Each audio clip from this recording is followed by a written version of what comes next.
عليكم ورحمة الله وبركاته ومدى reer Soomaaliya iyo ummadda islaamka oo salaamaya meel kasta aad joogtaanba waxaan doonayaa inaan wax yar ka hadlo aqoonsiga maxaan ku idhaahdaaye Somaliland oo wax badan laga qorayo ee Israa'iil iyo Somaliland oo si aad looga hadlayo bulshada Soomaalida dhexdeeda iyo maxaan ku idhahdaa iyo caalamkaba wax badan laga qorayo oo leeyahay waxa Israa'iil baa aqoonsanaysa Somaliland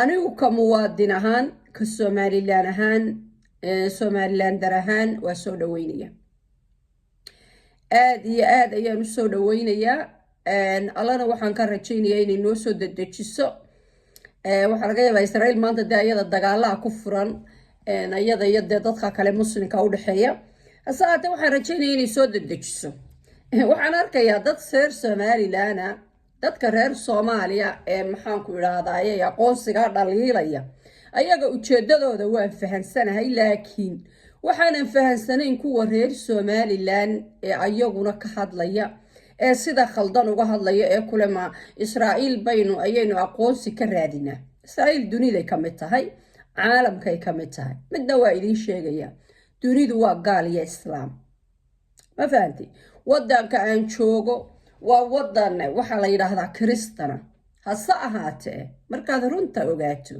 aad siyaasadooda ogaato waxa weeyaan yuhuuddu waxay ku leedahay saameyn badan waanay taageersan yihiin wayna la shaqeeyaan wayna la socdaan Israa'iil waxa halkaa ku haya waa wadamada reer galbeedka ama Kristan ha sheegtaan ama wax kale ha sheegtaan marka asliyanba Soomaalida hadlaysa adeer yuhuudi awalba kaamay maqray dawladda Soomaaliya waxa biiliyo wadamo reer galbeeda wadamada dhaqaalahooda inta badan waxa leh yuhuud baa maamusha siyaasadooda yuhuud baa ka ayaa hogaamisa markaas yuhuudi baana kuma aqoonsan karo adigiiba ku aqoonsan yahay Mareykanka aqoonsiga 13 miyahay 2013 miyahay markii Soomaaliya maxaan ku idhahdaa ila aqoonsada yaa aqoonsaday Mareykanka soo muuhayn Mareykanka waxa liid garaya yuhuuda maamusha yuhuuda hogaamisa yuhuuda tani lama cirib yuhuuda ayaa saameyn ku leh wadanka Norway joogo sidoo kale waxba yaan lagu oran waa Kristan yuhuudba waa wada socdaan way isyihiin dhaqaalahay wada leeyihiin wax kastay ka maxaan ku dhahay wada leeyihiin yaan lagugu maaweelinin haddii yuhuudi adeer yuhuudda carab baa la saaxiiba oo la shaqaysata carab baa la saaxiiba yuhuudda aad sheegayso carabta muslimka ayaa la shaqaysata markaa siyaasaddu ma laha maxaan ku idhahdaayey kana gaal iyo kana muslim adeer nin waliba halkay dantiisu ku jirto ka kaluumaystaa Somaliland xaq waxay u leedahay saxna ay ku tahay yuhuudi ha ahaado Ethiopian ha ahaado cidu doona ha ahaado cid allaala iyo cidii aqoonsi siinaysa waa inaad soo dhaweysaa dad muwaadin tahay reer Somaliland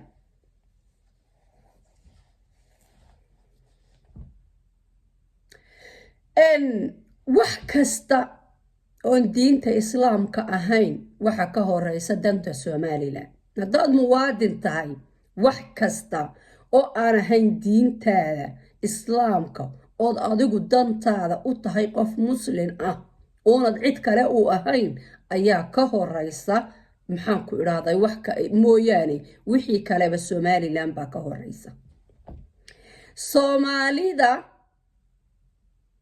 aad leedahay maxaan ku idhahdaa dad Soomaaliyeed walaal ayaga yuhuudda kaaga daran yuhuudda ayaga ka xun dagaalkii laascaanood ka dhacay dagaalkii maxaan ku idhahday 1988 Soomaali way u sinayd way u dhamayd kii laascaanoodna way u dhamaayeen allahan ku dhaartay kii dad yar ma sheegin dad yar marka laga reebo kii aan hubka sidanin hubka soo siinaynin qalbigu kala jiray Somaliland halkay ku taala waxay ku qasbaysaa inay cid allaala iyo ciddii ay doonto ay dad danteeda ka dhex aragto inay la shaqaysato. waxaan laydinku maaweelinayo maxaan ku idhahdaa yuhuud weeye, cali weeye, adeer yuhuudda waxba kaama saarna, godkooda gelaya, adna godkaagad gelaysaa. adigu dantaada ka shaqee, maxaan ku idhaha shantaada waqti tuko, allahaaga xus habeen iyo maalin. dunida kalena wixii aad la qabsan karto la qabso. yuhuudda aad sheegayso wada dad muslima ka shaqaysta. maxaa lagugu xuuqinaya adiga markaa? Ethiopia lagugu xuuqinaya, macnahii waxaad moodaaba inaad tihiin caruur la maaweelinayo. Ethiopia lagugu xuuqinaya, Israa'iil baa lagugu xuuqinaya, cid walba waa lagugu xuuqinaya. shaqada waxaas adiga dantaada maaha. tan aqoonsiga xijaabkii yaraa maxaa iga waalay.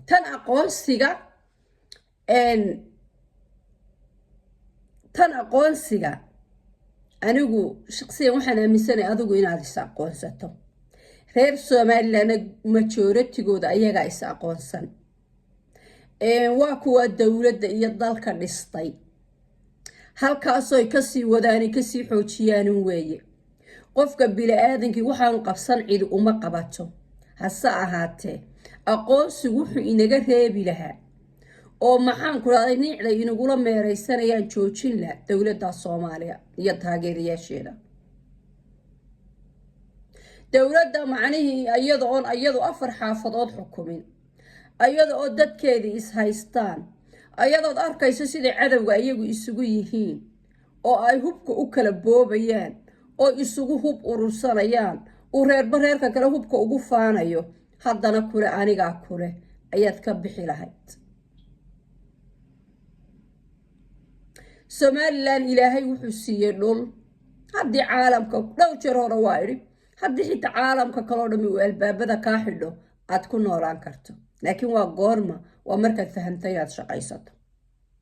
xaqiiqada jirtaa waxay tahay waxaynu nahay dad mashaqaystayaala. mashaqaystayaashii waxa inuugu biirtay darooga, inuugu biirtay maandooriye loo qaatay wax saxa oo qaad la yidhaa ayaa inoo weheliya. haddii taa laga gudbi lahaa oo maxaan ku idhahday qaadka la iska joojin lahaa oo ummaddu ay shaqaysan lahaayeen, Somaliland ilaaha subxaana qaadirka ma cid kale uma baahateen. laakiin maanta baahida waxa inoogu wacan waa shaqo la'aan. dadkii oo shaqaysanayn, maandooriye lagu fasaxay ayaa dhibta inoo keentay. oo waxyaabaha qaar ummad kale iyo aqoonsi toona waxba inooga qaban maayo haddaynan inagu ahayn dad isku tashado oo shaqaysta. aqoonsi waxba inooga qaban maayo.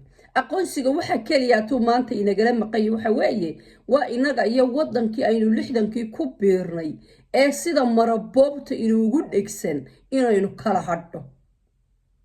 taasna qof kasta oo Somaliland dari waa inuu soo dhaweeyo. meel kasta oo maxaan ku dhahay cid kasta oo ku siisana waa inaad soo dhaweyso, ama gaar ha ahaado ama muslim ha ahaado. carabtu dad hadda waxaan arkay carabta iyo Somaliland way isku dhacayaan. soo isku dhici mayno. soo Israa'iil ma rabto inay aqoonsato. intaana Israa'iil ina aqoonsan, carabta inagu dhawaaqda aqoonsiga. haddii aanay yeelayn, yuhuuddayna aqoonsanaysa, waana ku raacsanay, waana soo dhaweynayna. dadka reer Somaliland mid waa inay fahantaan. kuwa mucaaradka sheegta iyo kuwa muxaafidka sheegta waa inay mid fahantaan. xusbiyadu waxay u wada socdaan, ay u wada ordayaan waa inay ahaato Somaliland, jiritaanka Somaliland. marka haddaad kuwa mucaarada meelaha ka hadlayaan maqlayay, haddii ay macni aad mucaarad tahay, waa inaad aqoonsiga Somaliland taageerta, ama caawa ha yimaado ama berri ha yimaado.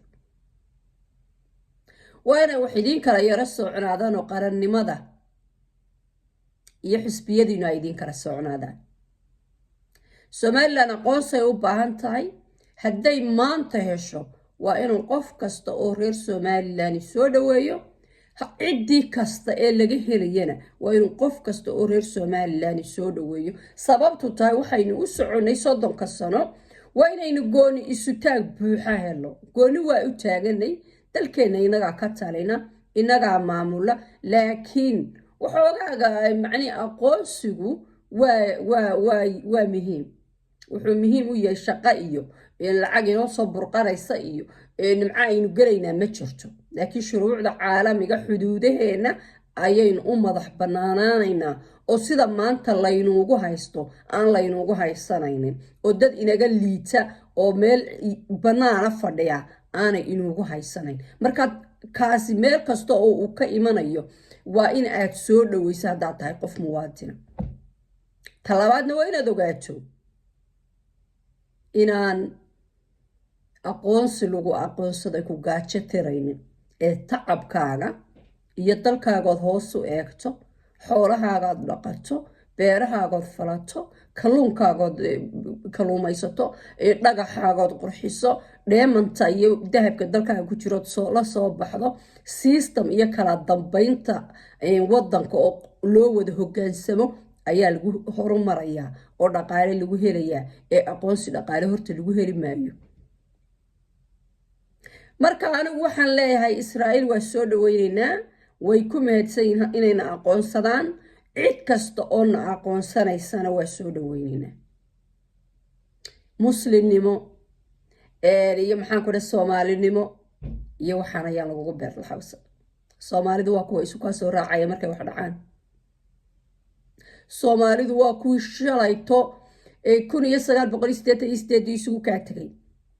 waa kuwa maanta laascaanoo diidan ee kule adigu kama talin kartid. waa kuwii dagaalkii laascaanood isu kaa soo raacay. waa kuwa berrina isu kaa soo raaci doona. waa kuwa aan jiritaankaaga ogolayn. cid kastoo jiritaankaaga ogol waa inaad taageertaa. cid kasta oo aad u kaashan karto inaad cadowga hareeraha kaaga jira aad u kaashatana waa inaad u kaashataa. guul iyo gobonnimo aan idiin rajaynayaa. assalaamu calaykum waraxmatullaahi wabarakaatu.